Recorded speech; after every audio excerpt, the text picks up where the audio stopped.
Hola amigos, ¿qué tal? Bienvenidos al siguiente episodio de nuestro podcast, el número 6. En esta ocasión tenemos de invitado especial al ingeniero mecánico Ramiro Garzón, gerente general de Novacero. Y este episodio se va a tratar de cómo pasó esta empresa de ser fabricante de acero a proveedor de soluciones. Quiero agradecerle a la Academia de la Construcción, que es el auspiciante de este podcast, en donde, como hemos hablado en otras ocasiones, pues lo que buscamos es acelerar la curva de aprendizaje uniendo la teoría con la práctica. También nos acompaña nuestro host, Javier Vera, especializado, como hemos hablado en otras ocasiones, en ingeniería geotécnica, y es quien conduce normalmente los episodios. Así que, Javier, bienvenido. Muchas gracias una vez más por acompañarnos. Bienvenido, Ramiro. Gracias por acompañarnos. Gracias. Hola, Ramiro. Muchas gracias por estar acá y es un placer. Ya con este episodio 6 entramos ya a los materiales de la construcción que son fundamentales para cualquier obra. En este caso, el acero de refuerzo. Yo creo que es un tema muy interesante para todos nosotros. Así que un placer, Ramiro.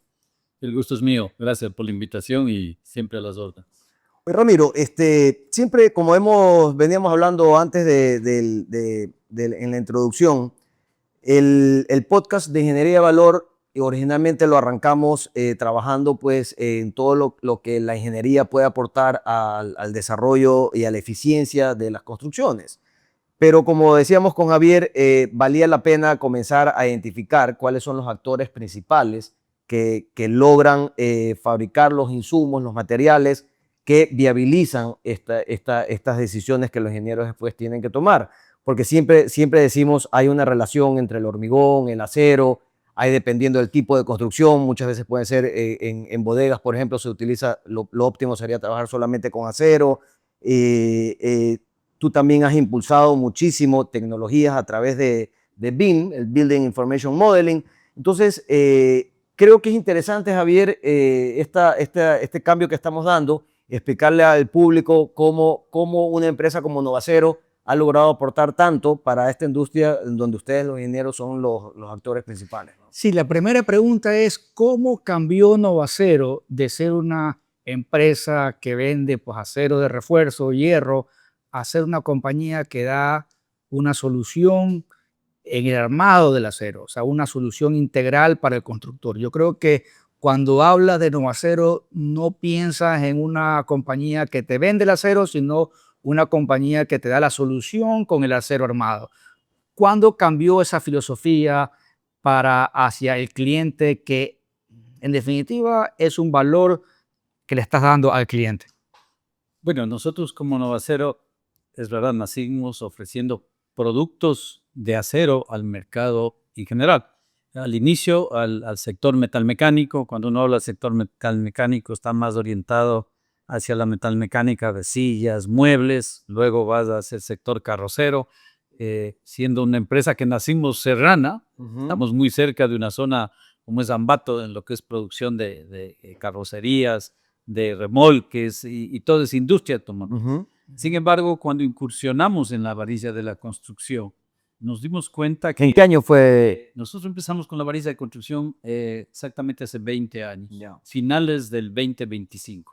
Y dijimos, bueno, así como en el sector de la metalmecánica, nosotros, por ejemplo, en el sector agrícola, empezamos ofreciendo una solución que es el invernadero metálico. La costumbre, especialmente en la parte de la sierra, era construir el invernadero de madera. ¿Sí?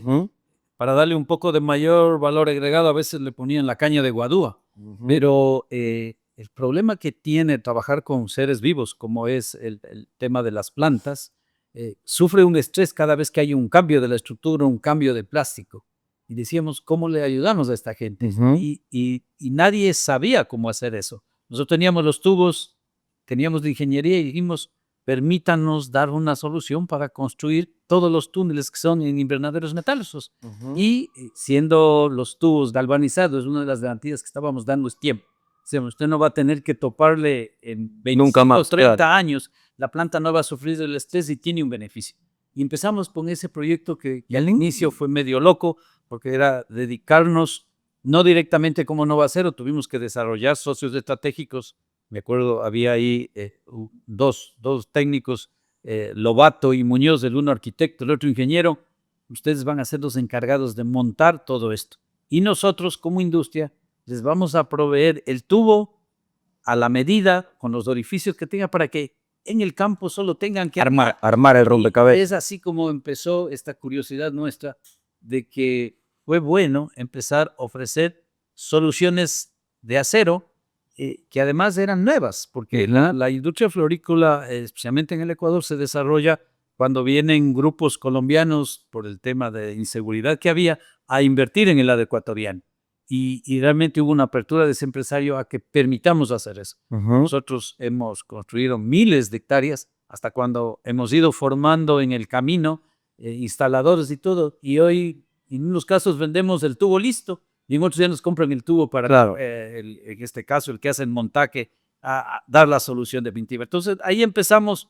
Nosotros en el 2005 dijimos, bueno, en La Varilla somos nuevos, habían dos empresas acá. O sea, perdón que te interrumpa, ahí hay un detalle, ¿no? Yo siempre digo, la construcción es el denominador común de todas las demás industrias. Ahorita acabas de dar un ejemplo que no se me hubiera ocurrido, cómo incursionaste en el mundo florícola, básicamente proponiendo una metodología de construcción, o sea, crear estos como galpones, invernaderos con una solución, y eso te lleva después a pensar en La Varilla. En La Varilla, porque en La Varilla es un commodity. Entonces entrábamos a competir con dos monstruos.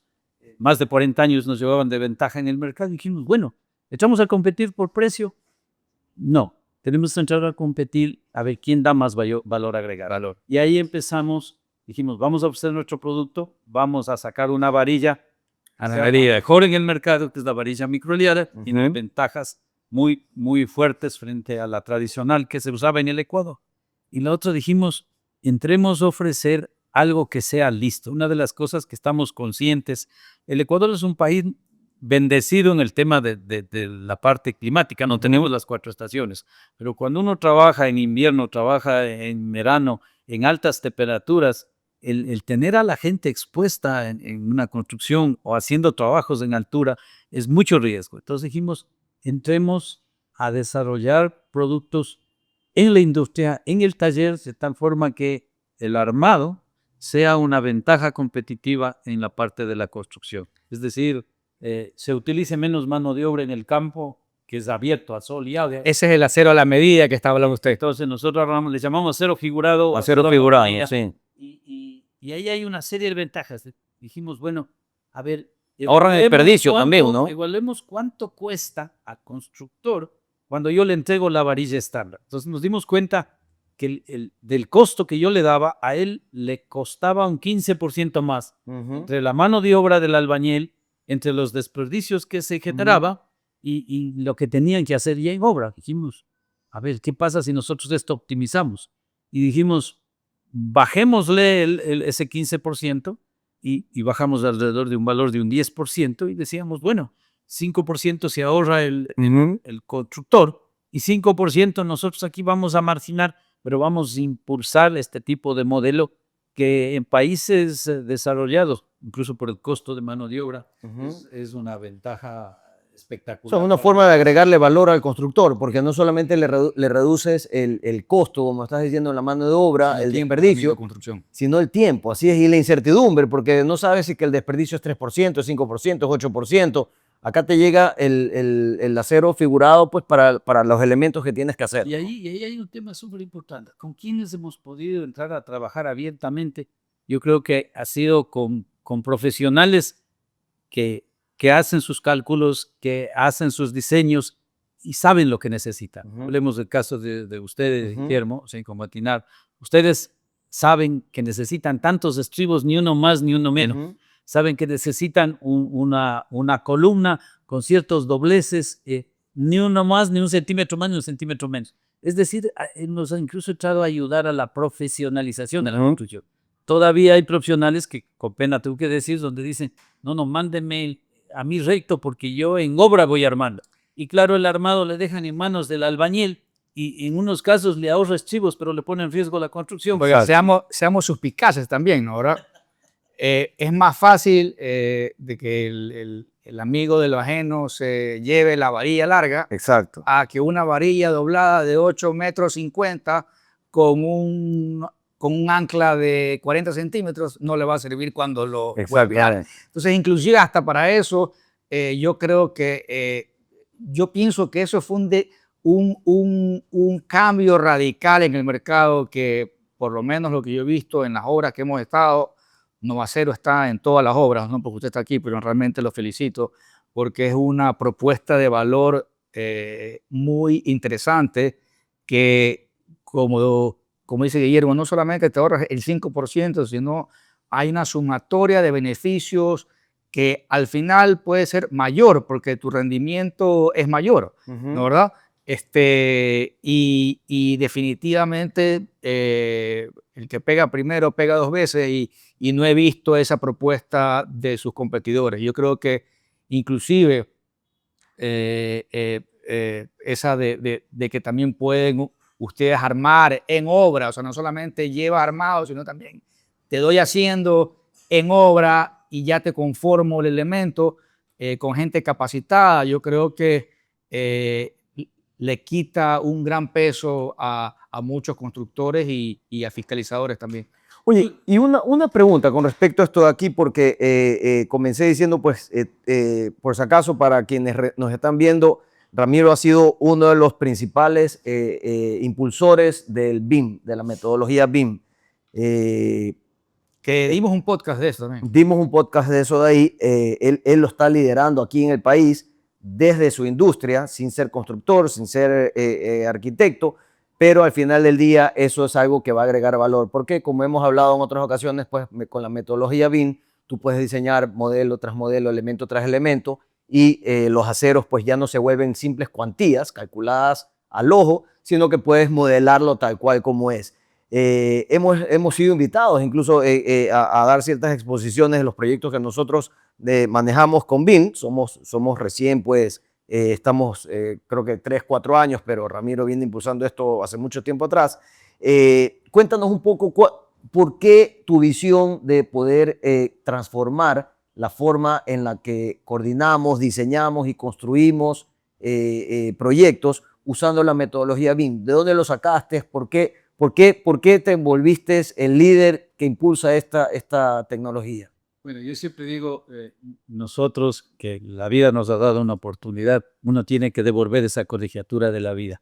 Y creo que en la parte de la cultura de Novacero venimos trabajando en nuestra cadena de valor. Nosotros fuimos los primeros en entrar a formar a los albañiles que están en obra, que está colgado en el edificio, colocando una varilla, levantando un muro, porque no era tomado en cuenta esa persona. Pero muchos, como vienen de una familia que son de albañiles, desde el peón hasta ser el maestro mayor, decíamos, ellos saben mucho de la parte práctica, pero la teórica nadie les explicó. Entonces desarrollamos un modelo, es un curso de 120 horas, toma más de 3 meses, donde dimos la formación técnica que le hacía falta por profesionales, ingenieros civiles, que dominan la parte teórica y dominan la parte práctica. Y en apoyar a esos albañiles nos ha ayudado muchísimo. Nosotros ya hemos graduado como 32 promociones a lo largo del país.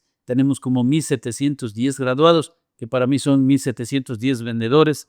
Y lo que hemos buscado es que, siendo la construcción de una casa, de un edificio, donde está la vida de las personas, que lo hagan bien.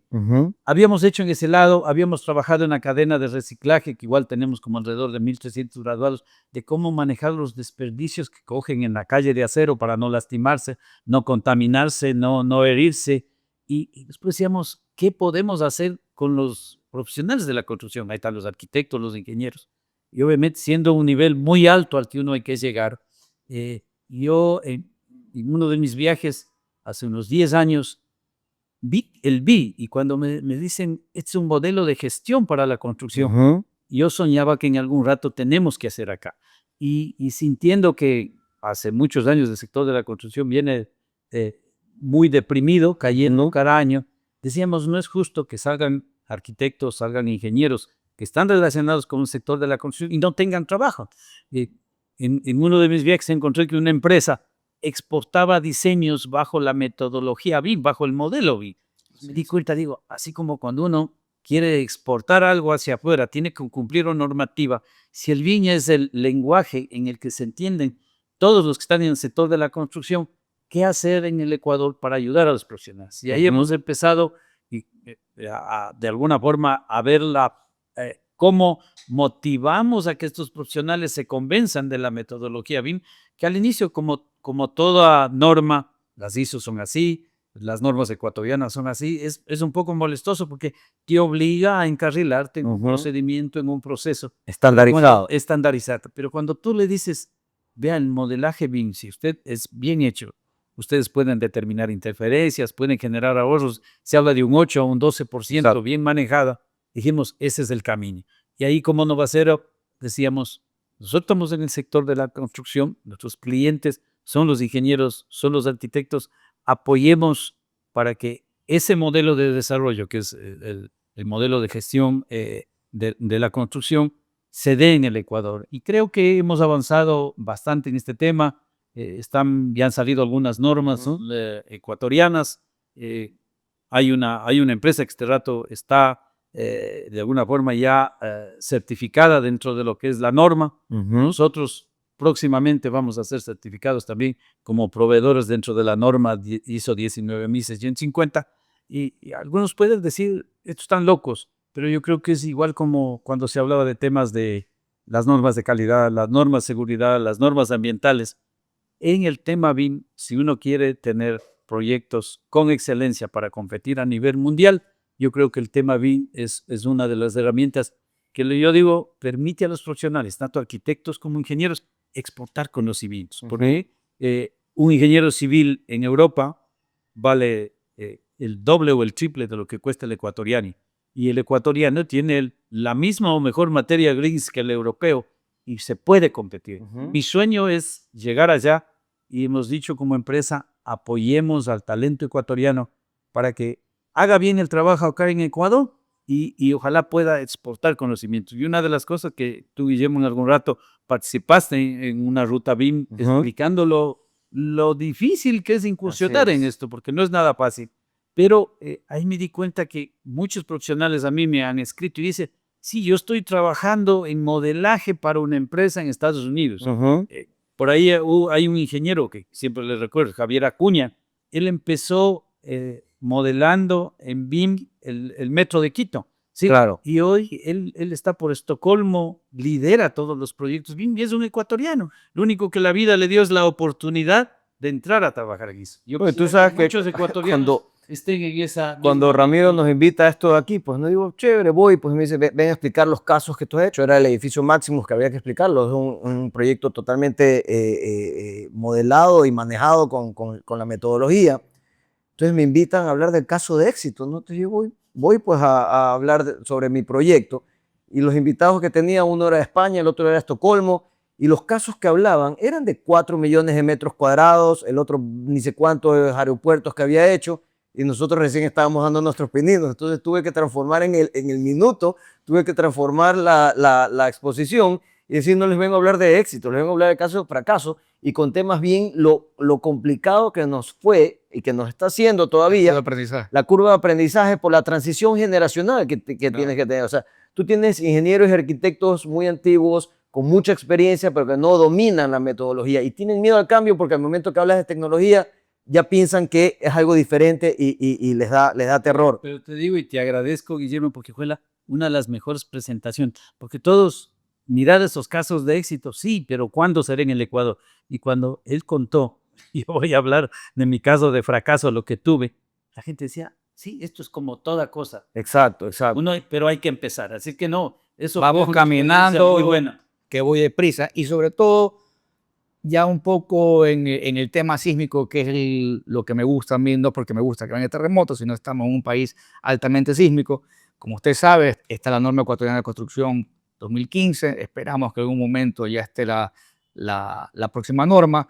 ¿Cómo a Novacero, cuál fue la experiencia, el aprendizaje considerando que tiene más de 1000 alumnos o de los graduados? ¿Cómo vio el comportamiento de las estructuras con el acero de refuerzo?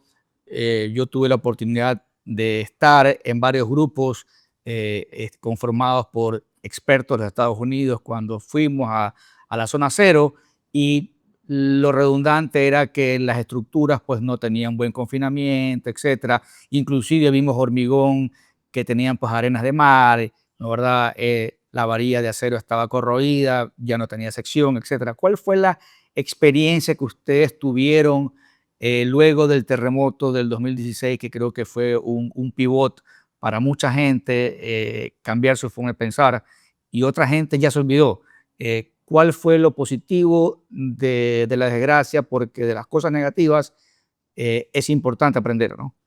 Bueno, nosotros tuvimos algunas lecciones, porque yo siempre digo, en toda crisis hay oportunidades, y yo creo que esta fue una oportunidad de aprender. Ahí nosotros primero nos convencimos que la construcción informal fue la que mayor afectación tuvo en este evento. Así es. Y por eso que siempre recomendamos, sin ser nosotros los constructores, por favor, no hagan casas, no hagan edificios si no es con el aval y el soporte de un profesional, porque yo creo que los cálculos, los factores de seguridad que uno utiliza en un diseño, por algo se da en el mundo. Países con niveles sísmicos altos, como es Chile, como es Japón, ellos viven en constante movimiento, pero tienen disipadores sísmicos, tienen buenos diseños, y el edificio sigue bailando ahí como nosotros estar en la tierra. Entonces creo que eso es una de las primeras experiencias que tuvimos. Luego, si hablamos del figurado, que hoy nosotros hablamos del hierro a medida, por ejemplo, el hacer en una máquina el figurado, cada uno de los estribos salen perfectos, iguales del uno al otro. En la parte de cuando uno hace en obra esto, primero está sobre un tablón de madera con una persona que está El burro doblando, sí, el burro, y con el diablo también ahí doblando.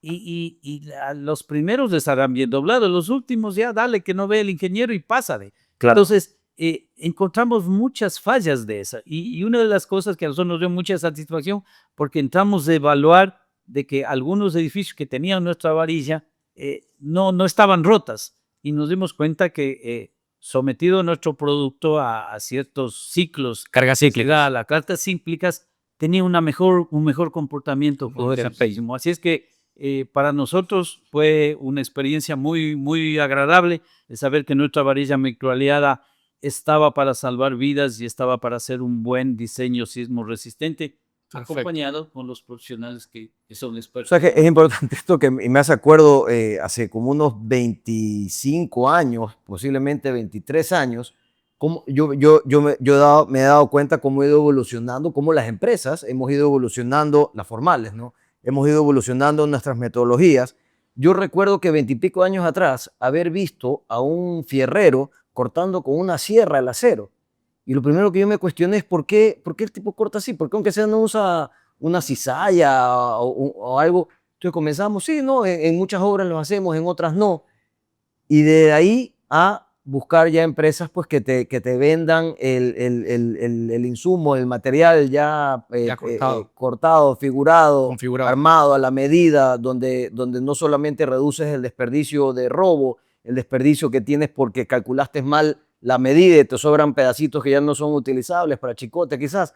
Pero ese tipo de evolución al final del día hacen más eficientes a las empresas, y lo que hablamos en ingeniería de valor, reducir el riesgo, porque al final del día la incertidumbre es lo que hace que los ingenieros sobredimensionen los diseños. Al momento que estudias el suelo, estudias la estructura, utilizas estos elementos que ya vienen pues cortados a la medida, perfectos, sin errores, vas reduciendo ese nivel de riesgo, y por lo tanto puedes ser más eficiente y optimizar más, ¿no? No, la construcción en forma, yo diría, modular e industrializada, primero es segura. Hoy ya se ve, he visto algunos edificios donde prácticamente le cogen y le calzan una ventana con todo pared, simplemente empernada en una esquina. Eso, uno dice, claro, ahora que ve, dice, pues sí, eso era lógico, pero no lo habíamos hecho, porque lo mejor que le puede pasar a un constructor, a un artesano, el que se está apoyando sea el albañil o cualquier técnico, es que uno trabaje a nivel del suelo Ujú. y después levante la estructura. Si uno mira... Reduce el riesgo de seguridad industrial también ocupacional. Si uno mira la construcción china, cuando uno dice, "Vea, se levantaron un hospital en 30 días", uno queda asustado, pero no, ellos tienen industrializada toda la parte de los elementos de la construcción, arman en piso y finalmente levantan. Claro, Y lo que creo- hacen es armar en sitio, pero ya lo tienen fabricando tiempo y atrás. creo que eso es lo mejor por el lado de seguridad, por el lado de Claro. tiempos, y yo creo que la rapidez que se da para ofrecer la solución inmediata está a la vista. Oye, estructuras metálicas cubiertas que no hemos hablado, ustedes también ya están dando un servicio no solamente de vender digamos, la plancha, sino ya cortada, armada, incluso pues están comenzando a dar el servicio de instalación, ¿verdad? Bueno, nosotros estamos, como decía, en la parte de soluciones para la construcción. Sí, que la solución para la construcción es entregar una viga a medida, una viga para que sea empernada. Estamos en eso. Incluso en este momento estamos terminando una instalación de las típicas vigas livianas que nosotros llamamos, que muchas de esas son construidas de nuevo por un maestrito en obra. Compran los 3 flejes y se ponen a soldar, que le sale casi recto y ahí da. Nosotros estamos terminando de instalar una máquina totalmente automática con un par de robots ahí para la fabricación de esta estructura liviana. En el Ecuador, mucho para el tema de vigas secundarias se usa la estructura esta de vigas livianas. Lo estamos haciendo porque es lo que el Ecuador necesita. Y claro, de nuevo en las vigas, algunos dicen, no, pero yo puedo importar la viga ya laminada, que es más barata. Sí, la viga laminada puede ser más barata en dólares por kilo, pero en algunas partes de la vida, ustedes saben, momentos cuando calculan inercias y todo, en una parte necesitas mayor esfuerzo, en otras no. Claro. Y tú puedes hacer vigas de sección variable, y eso creo que Claro. es muy bueno, y es, de nuevo, generarle valor a la parte Pero de... ustedes en un momento dado, tú me decías que tú puedes recibir un diseño de un ingeniero que haya hecho su cálculo, un constructor que haya hecho su cálculo, y ustedes evalúan alternativas para poder optimizar lo que uno mismo piensa que puede ser lo más Sí, eficiente, nosotros ¿verdad? tenemos un departamento de ingeniería donde recibimos el diseño que nos da el cliente. Lo ideal es que nos entreguen en alguna de los softwares que hay. Generalmente nos envían un AutoCAD. Esos nosotros lo primero revisamos, tenemos ciertos estándares para saber si una estructura es liviana, mediana o pesada, y fácil. Partimos del primer parámetro, cuántos kilos por metro cuadrado es. Y ahí uno dice, oye, está muy pesado. Cuando uno ya tiene eso, empezamos a revisar y hemos encontrado donde decimos, oiga, Eficiencia. a mí me interesa venderle más acero, pero a mí me interesa que usted ponga el acero que necesitan. Claro. No es lo El diablo está en los detalles. Exacto. Entonces, ahí hemos sugerido mejoras, el cómo usar un producto. En algunos casos, por ejemplo, estamos usando vigas, hoy tenemos tubería estructural. Decimos, oiga, la tubería estructural, aparte de que le va a quedar más bonita, No se va a ser más ensucia. eficiente, no se ensucia, ¿no? O sea, hay una serie de ventajas. Hay detalles operativos también Entonces, que ayudan. sugerimos eso, es parte de nuestros servicios de nuevo, el dar un valor agregado a nuestros clientes dentro de la solución de acero, que a nosotros siempre buscamos de que la solución sea segura, y después de que sea segura, que el acero también quede bonito. No queremos peleados con los arquitectos. Los arquitectos hacen diseños muy hermosos y nosotros les decimos, vuelen la imaginación, porque grandes luces se puede conseguir con acero, pero los acabados son importantes. Entonces también cuidamos de eso. Ahí justamente le quería hacer una pregunta, simplemente para ver un número. Yo me acuerdo cuando hice mi tesis de pregrado de Ingeniería Civil en el año 1996 en la Católica, hice un diseño estructural de un edificio con acero y un edificio con hormigón armado. Ese edificio se construyó, lo diseñamos y todo demás, y salía en ese momento más barato con hormigón armado. ¿Sigue siendo eso real? Simplemente yo sé que Versus de estructura metálica. depende. Yo te respondo, de muchas 30% variables. más barato en hormigón En armado armado. todavía. Sí. Siempre y cuando el ingeniero estructural diseñe bien las luces y todo, ¿no? Porque Sí. viene de la Esto en mano de que- edificios, edificios en claro. altura. En galpones, Galpones, es claro. más eficiente la Obviamente. estructura metálica. Pero en edificios sigue siendo Sí, hormigón depende, armado. lo que acaba de decir Guillermo, sí. Tal vez no llegamos al 30, pero está en el rango entre 20 a 30%. Pero ahí también hay temas importantes. Por ejemplo, si es un tema de un hotel. Claro, Y que tú necesita dices, grandes luces. Velocidad. necesita grandes luces y Y velocidad. la ciudad. Entonces, 6 meses antes de que tengas un hotel funcionando. Siempre y cuando tengan flujo, porque esa velocidad se acaba cuando no hay plata. No, pero lo que Y dice te comiste Ramiro el es flujo. correcto. En un hotel, tú tienes que incorporar ahí sí el lucro cesante o el costo Claro. de oportunidad de comenzar, porque tus ingresos comienzan cuando abres la puerta al mercado. No, y nosotros aquí en Guayaquil hicimos el Ibis, que es un Ujú. edificio totalmente 100% en acero. Volaron, recuerdo. Acero galvanizado.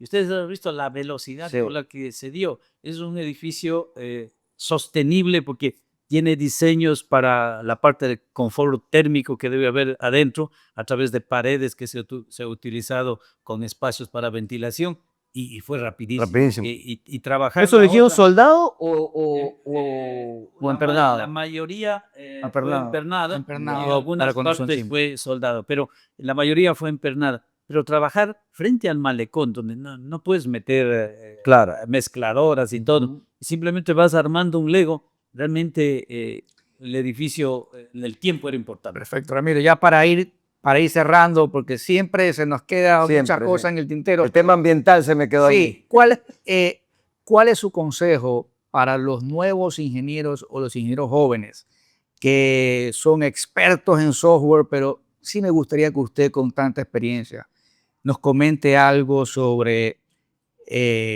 la ingeniería que tiene que ver mucho con el sentido común y todo en la vida tiene que ver con el sentido común, pero a veces confiamos mucho en los números que abota un programa y usted que tiene muchos años en este sector y ve muchos proyectos, ¿qué le recomienda a los jóvenes ingenieros que se van a dedicar a la construcción o a la construcción especializada en estructuras? ¿Cuál es su recomendación? Bueno, yo diría la experiencia es muy importante, no por los años que tengamos, pero ustedes saben, en la parte de los diseños estructurales que hace donde se usa el acero, cada tipo de construcción tiene un rendimiento de tantos kilos por metro cuadrado. Eso se la deberían saber de memoria. Los órdenes de magnitud. Sí, porque hay veces que lamentablemente los jóvenes meten datos a una máquina y no analizan. Dice, eso ya me dio la máquina y estoy usando, no sé, el tecla, ni sé cuánto. Pero, oye, uno le dice... 50 kilos por loco, metro cuadrado. 50 Por kilos sentido metro común, tú cuadrado. detectas que está baja. Has pasado 2 días calculando. Claro. Si esto me preguntabas, o sea, te ahorrabas los 2 días. Entonces, creo que es el combinar esas dos cosas son importantes. Las máquinas procesan datos. Si los datos introducimos mal por un error o por desconocimiento de cómo funciona ese sistema, porque el sistema, si es que es probado, no es malo, yo creo que lo interesante es que esos datos sean bien canalizados y sean analizados dentro de la lógica del mundo común de la construcción. Y con esto digo, con este mundo actual y en el próximo año con el AI, en este momento en el AI, que hay el cloud, etcétera, etcétera, que te bota cualquier cosa o muchas cosas interesantes, pero lo más importante de todo son los órdenes de magnitud que usted decía, ¿no? El sentido común de las proporciones, los consumos, el rendimiento, los órdenes de magnitud, cuál debe ser tal comportamiento. Eso estamos perdiendo mucho con las computadoras que nos hacen todo y ahora regresamos a lo básico, a la física, a lo cuantificable, a los órdenes de magnitud que antes los ingenieros simplemente viendo la viga, decir, esto va a salir 25 kilos por metro cuadrado, 30 kilos por metro cuadrado. Hay una gran oportunidad con la inteligencia artificial, pero un gran peligro porque si no sabes entrenar a tu red o a tu sistema, puedes tener muchos errores. Entonces, es muy importante la experiencia y trabajar con alguien con experiencia y sentido común. Totalmente. Yo soy obviamente ingeniero mecánico, vengo desde abajo, conozco los procesos. Yo decía, vea, ni siquiera hace falta que haya seguido ninguna maestría. A muchos de nosotros la maestría de la vida nos ha enseñado cosas. Yo siempre cuando alguien está haciendo un trabajo digo, ve, aplícale una fórmula tan simple que eso en el colegio te dijeron, trabajo es igual a fuerza por distancia. Si vos estás haciendo más trabajo o estás metiendo demasiada fuerza o estás recorriendo demasiada distancia y no te compliques más. Y eso es sentido común. Y es todas las cosas, yo creo que hay que tener ese sentido común para saber valorar si estoy en el camino correcto o no. Y yo creo que el departamento de ingeniería que nosotros tenemos hace eso. Dice, no, esto no me suena. Si es que es muy bajo, dicen, voy a aprender, porque aquí puede haber una oportunidad de aprender. Claro. Y si es que está muy alto, aquí le está perjudicando a un cliente, porque yo me pongo en la posición de Guillermo. Si alguien le va y le recomienda 45 y yo le doy la misma garantía con 40, Claro. oiga, le estoy ahorrando 12%, estoy seguro que me va a agradecer. Entonces creo que es parte de ese trabajo, no hacer negocios para hoy, sino hacer negocios a futuro y buscando esa relación gana-gana. Generar confianza Si también. al constructor le va bien, a mí me va a ir bien y a todos nos va a ir. Y finalmente, Ramiro, lo que usted ha mencionado es darle al cliente ingeniería de valor. Y de eso se trata este podcast. Sí, Guillermo. oye, la verdad es que creo que ha sido otro episodio extraordinario, sinceramente. Estábamos un poco preocupados salirnos de la línea directa de la ingeniería, pero fíjate tú, hemos aprendido tanto. Una vez más, la ingeniería de valor básicamente es cuestionar antes de hacer las cosas, estudiarlas, ver las mejores alternativas y como Ramiro decía, pues y Javier decía, la experiencia es importante. Y eso es lo que hacemos aquí en la Academia de la Construcción, es juntar la experiencia, que es la práctica en otras palabras, con la educación que puede venir desde las universidades. Entonces, amigos míos, muchísimas gracias. Te agradezco un millón, Ramiro, otra vez, Javier. Creo que ha sido un episodio extraordinario. Muchísimas gracias. Hasta luego. Chao. Hasta luego, chao, nos vemos.